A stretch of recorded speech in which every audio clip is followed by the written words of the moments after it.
Good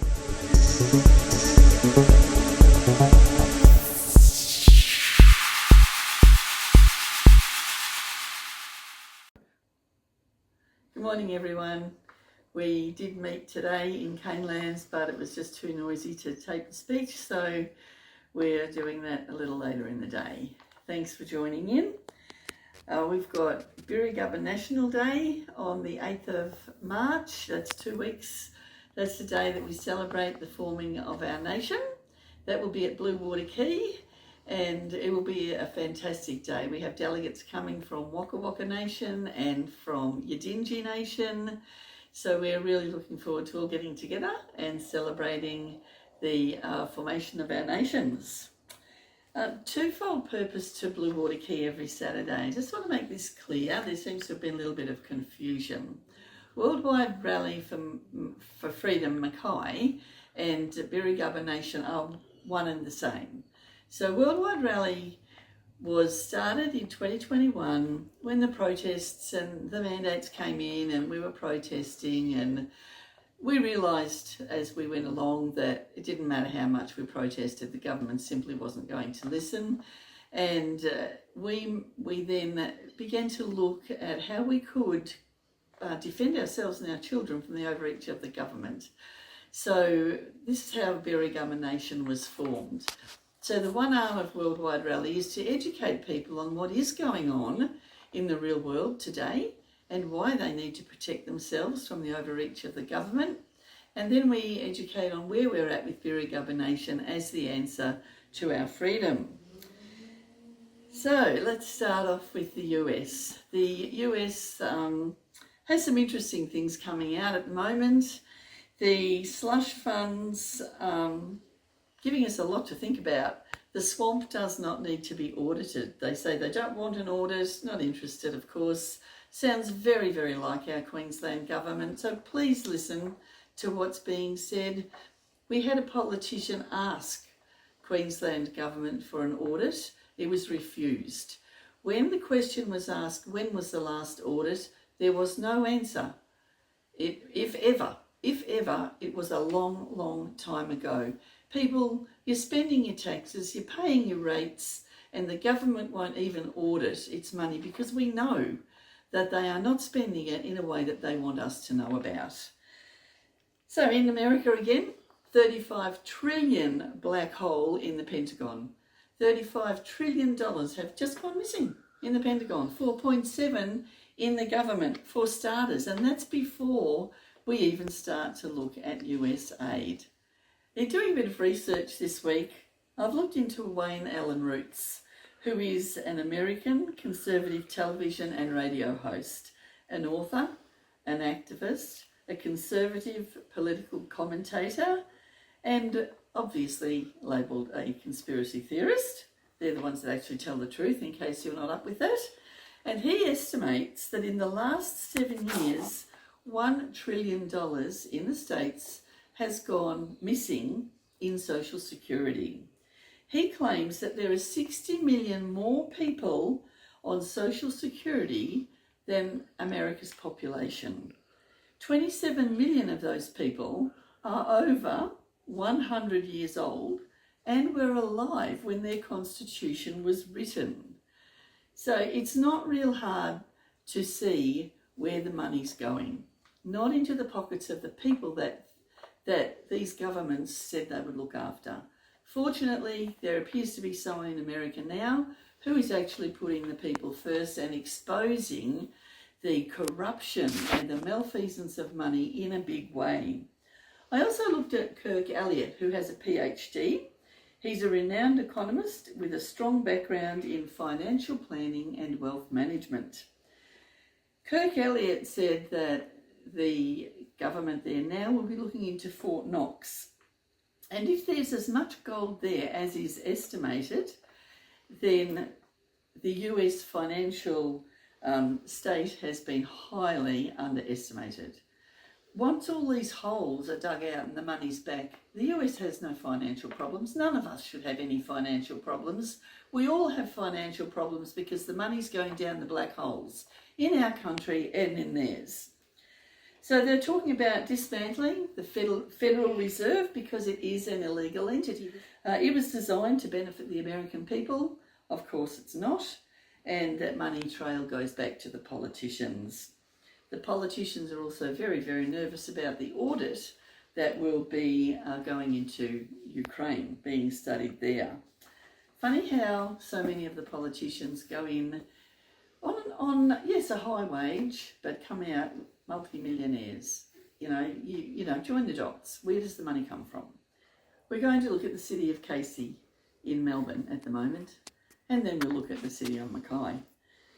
500 ratepayers went to a council meeting in the city of Casey in Melbourne on Tuesday night. By the way, we should have 500 coming to our council meetings to keep an eye on what our council's doing.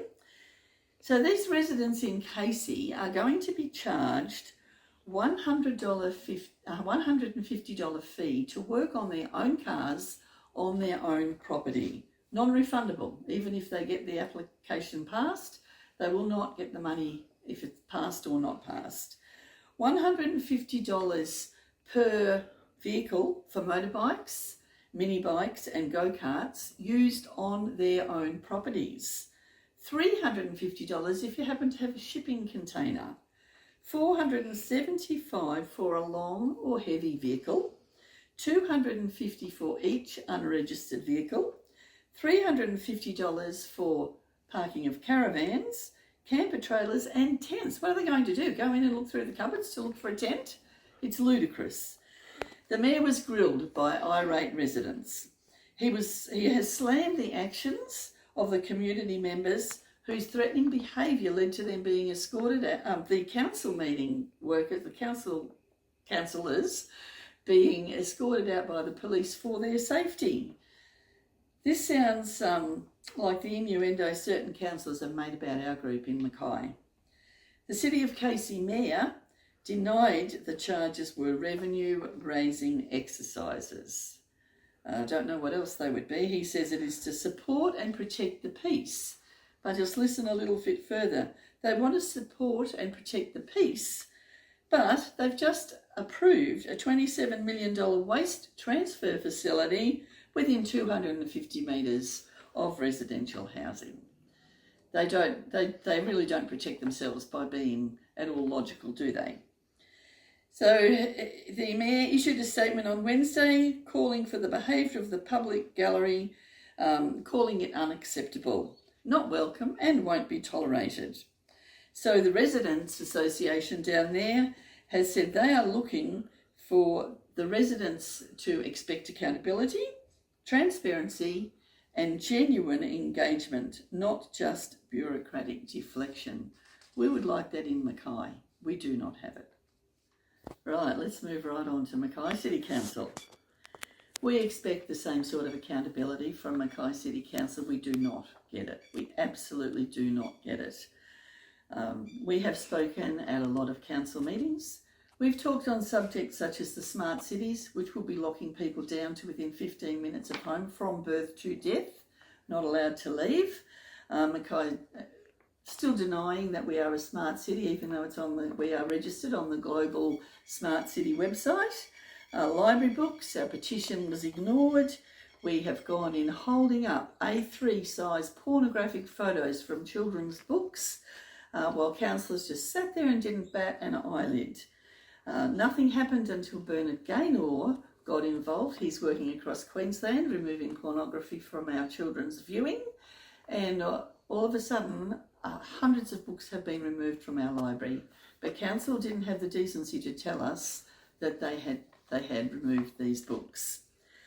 We've talked about scooters, chemtrails, the mountain bike trail, nearly $6 million just for the first stage, and I have been told it's not for amateurs, it's really for experienced mountain bike riders. Westminster Lodge, you may remember what went on at Westminster Lodge, where the kitchen closed down, the people weren't being fed, elderly residents, disabled residents. We were very, very involved with them. The mayor did visit and promised help. They never heard from him again.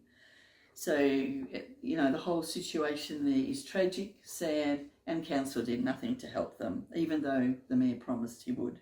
We've talked about pumped hydro. drag queens for kids, the conditions of our parks and gardens. And here we get to the CEO. Rhonda and I had an interview with the CEO. We addressed a lot of these issues. He had nothing to say, and the only thing he did have to mention was his passion was for parks and gardens. Why then are they such a mess? Why are they such a mess? Interestingly, that CEO resigned this week. Very interestingly, very suddenly. Why? Why? And not only that, he has resigned from every single committee that he is on. Do we have dots there to join? We're not going to be told the truth behind that, I don't believe. So come along to the council meetings. They've gagged us now. We're not allowed to just rock up and speak, tell them what we want to speak about and speak. We've got restrictions which make it very difficult for us to speak. Why does the public not have a voice for council? Where is it? Where is that voice? We need to have a public meeting with the councillors regularly. Just in closing, governments don't rule by force. They rule because people comply. It's only because people comply that they get away with the COVID pandemic, the mandating of so-called vaccines that have killed and maimed millions of people across the world. No rise in the death toll while the pandemic was on, but rising exponentially since that so-called vaccine has been introduced. Don't believe me? Go and look at the Australian Bureau of Statistics for yourself. It's time to stop complying. We must stand together. I go back to that saying that I use from time to time. What can I do? Said 26 million people. We can change our world. I'll leave you with this thought. It's a sentence that makes no sense, very much like the things the government is introducing, the things they don't tell us about. But if we divide 123 genders by white supremacy, how much climate change do we have? Think about it. Look for the dots. Start joining them. Start joining us. Start listening to the people who won't comply. And we hope to see you soon. Thank you.